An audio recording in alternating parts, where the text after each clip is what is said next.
Aujourd'hui, je vous présente un écran, un autre. Bonjour à tous, c'est Minotaur, bienvenue sur ma chaîne. Aujourd'hui donc, je vous présente l'Inocn 40C1R. Tout de suite, vous le voyez, je vous propose quelque chose de massif. Pas aussi grand que ce que j'avais le Samsung, effectivement. Puisque là, on est sur un 40 pouces et pas un 49 et qu'on est surtout sur un 21/9 et pas un 32/9. Ce qui correspond à peu près en termes de hauteur à un 32 pouces. Ça reste massif, on va le voir tous ensemble.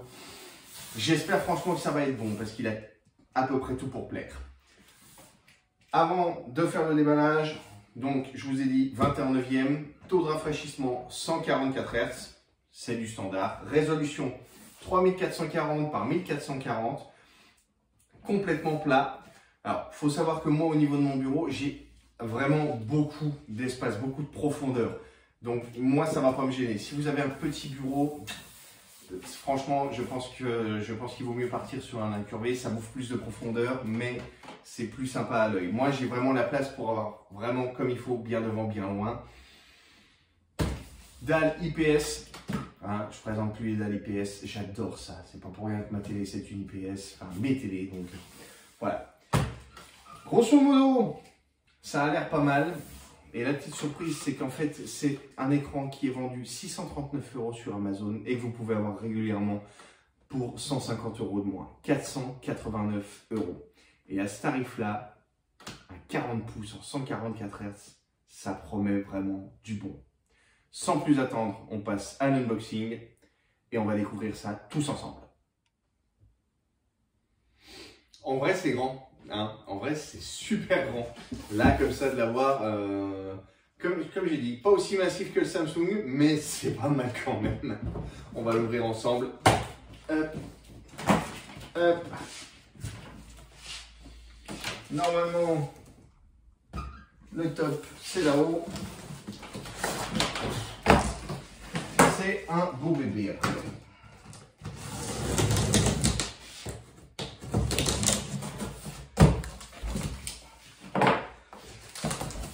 Bon, alors, qu'est-ce qu'on a-t-il dans la boîte? Tout simplement, on a les notices, un câble DisplayPort, un câble USB-C, oui, puisqu'il y a de l'USB-C dessus, et le câble d'alimentation. Dans la notice, on a un truc qui a l'air vachement sympa. Donc, la notice, mais ça, on s'en fout. C'est le rapport de calibration de l'écran. Donc, a priori, on arrive à un delta E de 1/12 au niveau du blanc, de 1/12. Au niveau du gamma, on serait à 2,2. La température de couleur, 6500 Kelvin. Dans du Adobe RGB, voilà. Ça n'a pas l'air mal du tout. Et ça, a priori, ça, oui, vous avez serial number. D'accord. Ça n'a pas l'air mal du tout. Et dans le sRGB, on est sur un sRGB delta E avoisinant les 0,59. Moi, ça me plaît bien. Ça me plaît bien, ce genre de choses. Ça ne parle pas forcément à tout le monde. Toi, tu restes seul. Ça parle pas forcément à tout le monde, mais ça a l'air pas mal. Moi, j'aime bien. Hop. Un pied. Somme toute, lourd. Nom de Dieu. Là, ouais, c'est un pied massif.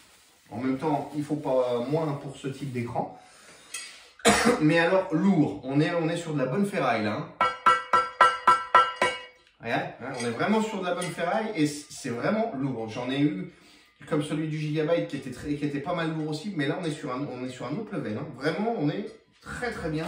Ça va le maintenir en place, je pense. Hop, on a quoi d'autre? On a le bras. Donc c'est un bras à fixation rapide, donc il n'y a pas de vis à mettre. Il y a des vis normalement de fournis, voilà, ici à l'intérieur je les sens. Il y a des vis pour pouvoir le monter sur un support VESA. Néanmoins, un support VESA, il va falloir un bras quand même qui tienne les 40 pouces parce que c'est pas le tout juste du poids, hein, il y a aussi l'amplitude. Parce qu'en termes de poids, techniquement, mon bras il soutenait mon Samsung, mais dans les faits, pas du tout. Pas du tout, du tout. Donc, il s'oriente sur les côtés, il s'oriente de haut et en bas, et il peut se descendre. On a un trou pour le passe-câble, somme toute très classique. Ici, on va ouvrir l'écran, on va regarder. Donc là, c'est le bas. Donc je peux déjà vous dire que cet écran, donc il n'y a pas d'alimentation externe, l'alimentation est interne, donc c'est une prise 3 broches standard. On a la prise jack, un port USB-C donc qui sert non pas à relier un téléphone à votre ordinateur, mais simplement à relier une entrée USB-C sur votre écran. Par exemple, si votre téléphone est en USB-C, vous pouvez le brancher et faire passer le signal. Moi, je peux pas, c'est un iPhone. Bon, mettons. On a un port DisplayPort. Alors là, ils n'ont pas été généreux. Hein. Mon Yamaha, il a 2 DisplayPort, 2 HDMI déjà. Bon, après, c'est pas nécessaire d'en avoir plus en vrai. Un DisplayPort, 2 HDMI. Écran, je ne vous l'ai pas dit, mais normalement FreeSync Premium Pro. Ça va être pas mal. Pourquoi le Premium Pro? Parce que normalement il gère le HDR. Alors, on est sur du HDR 400. Ouais. C'est le plus bas et je ne sais pas si ça va être folichon. Néanmoins, j'ose espérer que les couleurs vont être belles. J'ai déjà vu, juste vous le monter, vous voyez, je mets le bras. Hop, c'est mis. Ça bouge plus. On va passer au pied. J'en fous du bordel partout.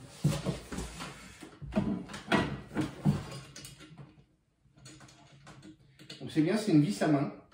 Si j'arrive à retirer le loquet, ce sera mieux. Parce que pour visser, ça sera plus pratique. Bien évidemment, il est bloqué dans le mauvais sens. Voilà. Donc c'est une vis à main. Vous voyez, vous pouvez constater, hein, je parle en même temps, je dis des conneries, hein, mais à monter, l'écran est monté. On peut pas faire plus rapide. Et voilà. C'est gros. C'est gros, c'est lourd. Là, au nom de Dieu, c'est lourd. Hop là, fini le bordel. On passe aux choses sérieuses. Oh, qu'il est beau.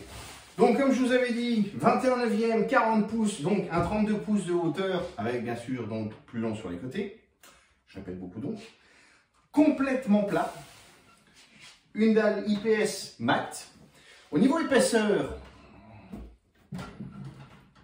c'est pas ce qu'il y a de plus épais, mais ça va. C'est pas ce qu'il y a de plus fin non plus. Enfin, vraiment, c'est dans les standards. On a des trous pour les aérations. En dessous, donc je vous ai dit toutes les connectiques.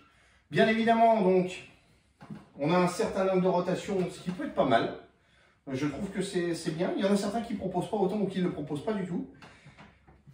On ne peut pas l'incliner, ça servirait de toute façon un peu à rien. On peut l'incliner quand même comme ça. Là, c'est très léger, hein. C'est de l'ordre de la quinzaine de degrés, pas plus. Ça peut faire le taf de toute manière. Et on peut donc le baisser. Le baisser carrément au bas du pied. Voilà, tout de suite, ça fait moins imposant. Sur le devant, on va retrouver le bouton Power, le bouton source, donc l'input, et les boutons qui servent à naviguer dans le menu, ainsi que certainement la touche menu. Oui, il y a une maison, c'est la touche home. Alors, ne pas mettre de joystick, ça c'est un petit peu dommage. Ils auraient pu en mettre un juste ici au milieu, comme LG fait, et effectivement, ça aurait été très pratique, bien plus pratique que les 4 boutons. Ou ils auraient pu faire comme Yamaha a fait avec mon écran, ça a beau être qu'un 32 pouces, ils ont mis les 4 boutons à la con là, qui sont à l'ancienne, hein, voilà. Et ils ont rajouté une télécommande. Là, il n'y a pas. Là, il n'y a pas, va falloir faire vraiment à l'ancienne. Bon, moi, perso, une fois que mes réglages sont faits au niveau de la couleur et au niveau de la lumière, je n'y touche plus. Je ne change rien. Donc, ça devrait le faire. Maintenant, la partie qui va nous intéresser, c'est savoir quel est son rendu. Donc, je vais repasser dans le bureau. On va brancher tout ça. Hein, on va faire 2-3 petits réglages et puis on va se retrouver. L'écran est branché. On est sur l'ordinateur. Donc, on voit bien qu'on est sur une dalle mat, puisqu'il y a quelques reflets de lumière ici. Hein, excusez la vue en contre-plongée, je ne peux pas faire mieux là actuellement. Donc pour le menu, on va aller directement dans les boutons. Donc on a le bouton de la maison. Donc ici, on a des réglages rapides pour le volume, la luminosité. Alors ça, va savoir, parce que c'est le signal d'entrée, d'accord. Donc on va tout de suite entrer directement dans le menu. On va passer, donc on a le mode sRGB. Adobe. Ah, comment on valide?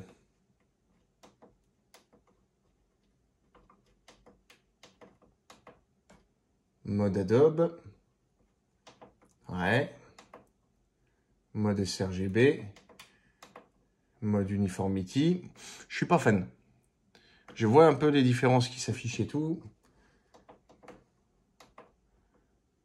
Mode sRGB, c'est pas mal. Les couleurs de température. Hop. On va se mettre en naturel. On revient en arrière. Donc on a la netteté, la balance des ombres, le filtre à lumière bleue. C'est pas forcément trop traduit. Luminosité dynamique, ça à mon avis c'est le contraste dynamique. Réglage d'image. On va rentrer dedans. On va essayer le HDR. On va le paramétrer tout ça. Norme HDR. Ok. Rapport d'aspect. On peut régler le rapport d'aspect. Le paramètre de jeu, FreeSync Premium On. Ça, c'est important. Vous voyez, c'est pour ça que je vous dis, c'est pas pratique. Vraiment, le fait d'avoir goûté à la télécommande sur le Yamaha, vraiment, c'était quelque chose de très agréable. Donc là, on n'a plus du tout de choix. La durée du temps de réponse, qu'est-ce que c'est ça? Ok. Taux de rafraîchissement. C'est pour activer l'affichage justement de notre image par seconde à tous les coups. C'est ça. Et crosshair, ça c'est la classique croix que vous affichez au milieu. Globalement, je peux rien faire d'autre. Si on va tout de suite couper le volume, puisque ça, on s'en fout. Marche arrêt automatique. Ça, c'est bien. Hop, et voilà. Donc, une fois tous les réglages faits, ça se fait assez vite, hein, comme vous avez pu le voir. Tout n'est pas forcément bien traduit. Néanmoins, on arrive à quelque chose de pas dégueu. À voir à l'usage. Je vais faire 2-3 tests en jeu vidéo, puisque c'est principalement la raison pour laquelle j'ai pris cet écran. Et puis, je vais vous les partager et vous me direz ce que vous en penserez. Au final, j'ai fait 2-3 tests, 2-3 essais au niveau jeu vidéo. Alors, j'en conclus 2 choses. Le HDR dessus, c'est pas fou, mais je m'y attendais. Enfin, c'est vraiment pas fou, mais je m'y attendais. Après, en réglant bien, on arrive à avoir quelque chose de potable, d'utilisable. En réglant bien, mais c'est potable. On est loin, on est vraiment loin des cadors. Et voilà, le chat qui fait bouger le support de caméra. On est vraiment loin des cadors que peuvent être les écrans HDR1000, OLED et autres, voire même le Samsung que je vous ai présenté, voire même ma télé tout simplement que j'ai utilisé longtemps pour jouer aussi, parce qu'on n'est vraiment pas du tout sur la même gamme.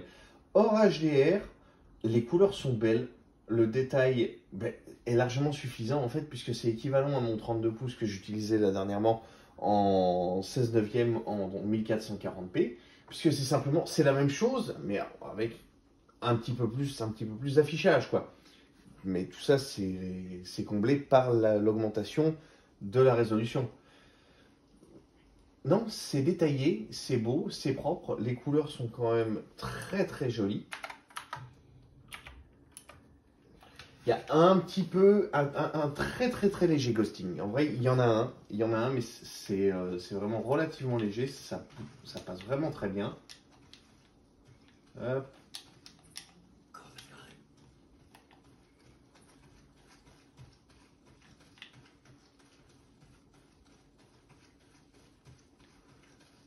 Vous voyez, ça reste agréable. Je l'ai essayé sur du jeu de voiture, je l'ai essayé sur du jeu d'action, je l'ai essayé sur du FPS.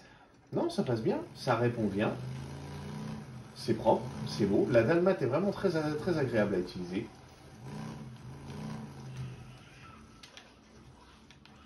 Ah, il y a de l'ennemi pas loin. Ah bah oui.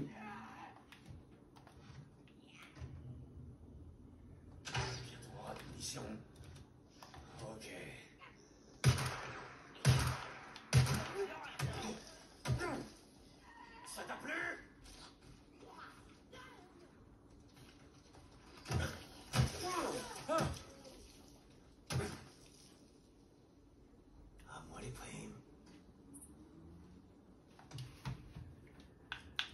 C'est un bel écran. Honnêtement, c'est un bel écran. Il n'y a rien d'autre à dire de plus. Honnêtement, pour 489 €, puisque c'est le prix affiché actuellement sur Amazon, faut voir, parce que l'offre en fait arrive régulièrement, part régulièrement, ça dépend, et ça part très très vite.